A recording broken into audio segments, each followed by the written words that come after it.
Hi, this is a follow-up video on cleaning screen printed carbon electrodes. So I've had or rather at ZP, we like to answer these technical questions that come in. So we previously talked about cleaning screen printed electrodes. And by the way, I do have a experimental setup in front of me, so just hang on for that. Cleaning screen printed electrodes, I'll be using the Sensi All Potentiostat. So somebody was thanking us for one of the videos that we put out there, so we appreciate the feedback. You can see that people ask questions, then we answer the questions through various video formats, and then actually they may answer follow-up questions, and we still answer the questions. So just know you're not wasting your time sometimes commenting or reaching out to us. You're not wasting your time is basically it. So they're saying, thanks for the video, which is great. If you're using conc sulfuric acid, is there a chance? Well, there's a chance of affecting the lifetime of the screen printed electrode, but that's why I've got this video camera setup, or rather this USB microscope setup. This morning we can have a kind of look at that. And then in the literature, people use a lot of glassy carbon electrodes. When I did my own PhD, I used a glassy carbon electrode. I was kind of indoctrinated with the idea that glassy carbon electrodes were like the gold pristine standard. And I'm starting to realize actually that's just a dogma. That's just kind of what we're told, and it ends up in the literature and it repeats itself in the literature, and and actually people don't always challenge that. Now the problem with glassy carbon electrode is it's very unlikely to ever make its way out of that laboratory and become a real world product. Whereas if you're educating, researching on screen printed electrodes, this is the 301 from us, but I'm actually going to be using the 501, which is in that image there this morning. If people are using those electrodes, then they're on their way to potential commercialization and having impact with their academia. If they're just using glassy carbon electrodes, then you're kind of stuck. So the question is really, why are people not using graphite? I think possibly glassy carbon electrode is so kind of entrenched within the electrochemical community that people find it very hard to break away.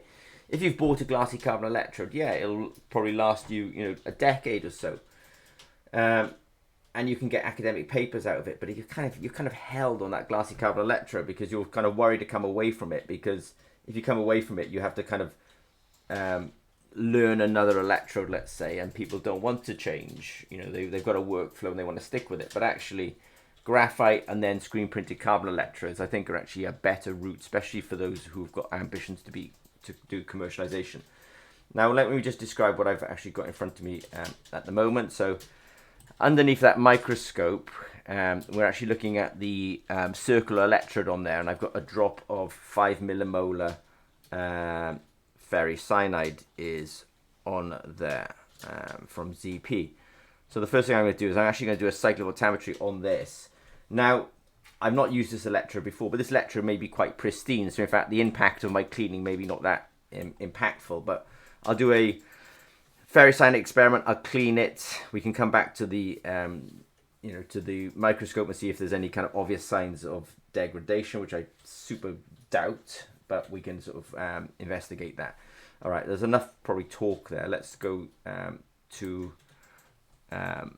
this camera here. I've got the solution on there. I've got my app here. My app is in Bluetooth connection with the device. I will go continue. All right, I'll start at minus 200 millivolts, go to 600 millivolts, 100 millivolts per second, one repeat, 100 microamps, start experiment. Now, you don't get the best voltammetry by using these kind of fast scan rates, but I like to do them because I've said it before, but at ZP we're really into the world of assay development, biosensor development. So we know that people want fast assays. So there's no point doing 1 millivolt, 10 millivolts per second, because it's just going to lead to a bad end user experience. So now it says upload complete. So I'll have a quick look at that data online. So let me just share my screen with you. I'll just do a quick refresh here. So the data's gone to Julie. There it is, ferricyanide. I will just click into here. Here it loads up. So it's not. I'm laughing a little bit because it's not actually that. When I say that bad, I mean at ZP, we really put a good effort into the reproducibility and the quality of our electrodes. Now, the reason I think it's a good idea to clean electrodes is because from the point of manufacturing to the point of usage, there's actually quite a history there. Or at any one time, not all of us have got a visibility what's happened to that electrode. There's at least a courier. And then you could receive some electrodes, you know, they could be received in a package like this. But then, you know, the package is opened and, you know, in the lab, there could be all sorts of things in the atmosphere that could end up absorbing onto the surface. I mean, just environmental pollution, for example, you know, could end up just absorbing onto the surface. So, you know, it's not a bad idea to clean the electrode. Now, in this first instance, what I've done is I've just tested it with 5 milliferrous ferricyanide. Now, what I'm going to do is I'm going to get that solution off. So I'm just going to go in there and take that off. Not that it's super interesting, but we'll just, you know, have a quick look underneath the camera. So this is what the electrode looks like at the moment. You know, so fine. What we'll now do is I'm just going to go to back to here, and I'm going to give it a clean. I'm just going to get a clean pipette tip, and I'm going to put on pH 2. I'm going to put on pH 2, how do I say it? Sulfuric acid. So I'll put it on.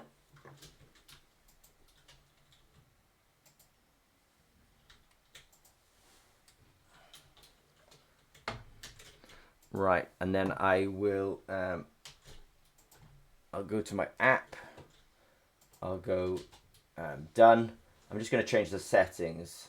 This is cleaning.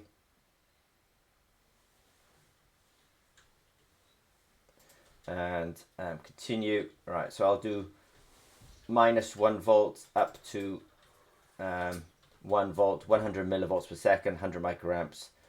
Again, this will just take 43 seconds.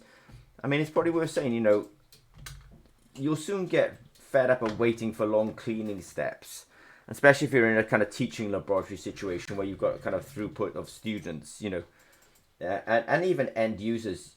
They do not want, I hope I did put, I bet I didn't put the acid on. I just think I may have just put ferricyanide on there, actually. Let me just have a, yeah, I'm pretty sure that that's actually ferricyanide. So let me just do that one more time. I'll let that get to the end. I'll take that solution off. It won't make much difference if I put pH 2 on there anyway. All right, let me just take that off for a second. Right. If you're looking for live electrochemistry, then I think you've probably come to the same place. Oh, the right place. Let me just make sure I have put on a cleaning solution. I'll go done, continue, and start measurement. All right, cool. I may have just had a bit of ferricyanide left over from the last experiment. That kind of was confusing me. But I thought I saw a few peaks of ferricyanide, so I just wanted to kind of get them off, and I'll just run it again. So in some, yeah, I think the thesis that we're trying to prove out here is whether cleaning is really damaging the electrodes. If the electrode, as it was, I've got quite nice cycle voltammetry anyway, but so the cleaning may not have that much effect. But I've got to have this sort of suspicion that the screen-printed electrodes are more robust than somebody would otherwise think. And maybe if actually your screen-printed electrodes are breaking down, that's more a comment on your screen-printed electrodes, actually, I'm realizing. Now, what I've done now is I've cleaned. Now what I'll do is I'm going to take off that solution.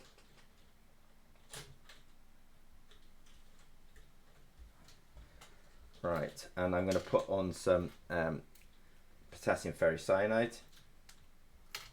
What I might do is just put on a drop and then put on another drop, because I want to kind of just clean off that acid. So I'll put on a drop, which I've done. And I'll take it off again. I'll discard that drop because you can kind of appreciate that I've kind of rinsed it there with ferricyanide. And then I'll put on another drop.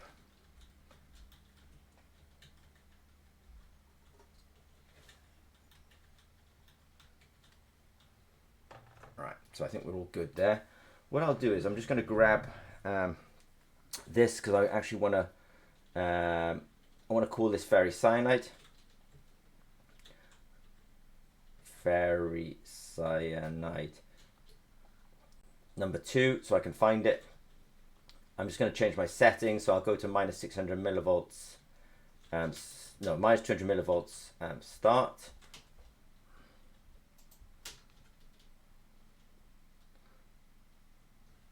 And then end at 600 millivolts. 100 millivolts per second scan rate, and I'm good to go. And this will be quite fast, so it's running in real time now. That's probably the oxidation of ferro to ferricyanide, because we started a negative potential. It basically begins by actually reducing the ferri to ferro, and then we basically reoxidize it back. Again, I did it quite fast. Upload complete. Right, so now I'll go to upload complete means that was the original data that we were looking at. I'll just go here. I'll just do a quick refresh here.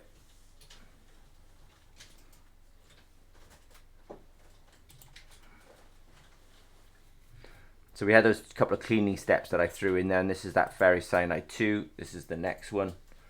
After the cleaning, so we did, we tested, then we cleaned, then we tested. So I'll do a quick overlay of those two experiments. So I got ferricyanide 1 here, and ferricyanide 2. I'll combine them into a new report and have a quick look at. The nice thing about this is all of this is actually taking place essentially in the cloud. So there's basically no, well, when I say, there's an app on the App Store. There's no need for necessarily to have, you can just use your smartphone to drive this device. You can just use a browser to actually do all this analysis. And then I will just close that and have a quick look. Oh yeah, see, it made, well, I suppose we've answered one question. The electrode was already pretty pristine. That's the way we manufactured it, so it's ironic. But it also answers another question, which is, that cleaning step really hasn't affected the electrode in any kind of way. So actually, to be fair, I can actually take that as quite a win, actually, because, even though I treated it possibly twice with sulfuric acid and did a sort of scan from -1 volt to +1 volt, it's made no difference actually to the data. So I think that's sort of tells you that the electrode was definitely unaffected by that experiment. So I suppose I should finish and say thank you for the question. It was definitely an interesting question. Ironically, a very good result, because I was hoping to clean the electrode, but in fact I started off with quite a pristine electrode and ended up with quite a pristine electrode. But it showed you, your thesis was, will the sulfuric acid limit the sensor? Well, admittedly that was just essentially 1 test, 2 cleans and a test, but there's been no change on it.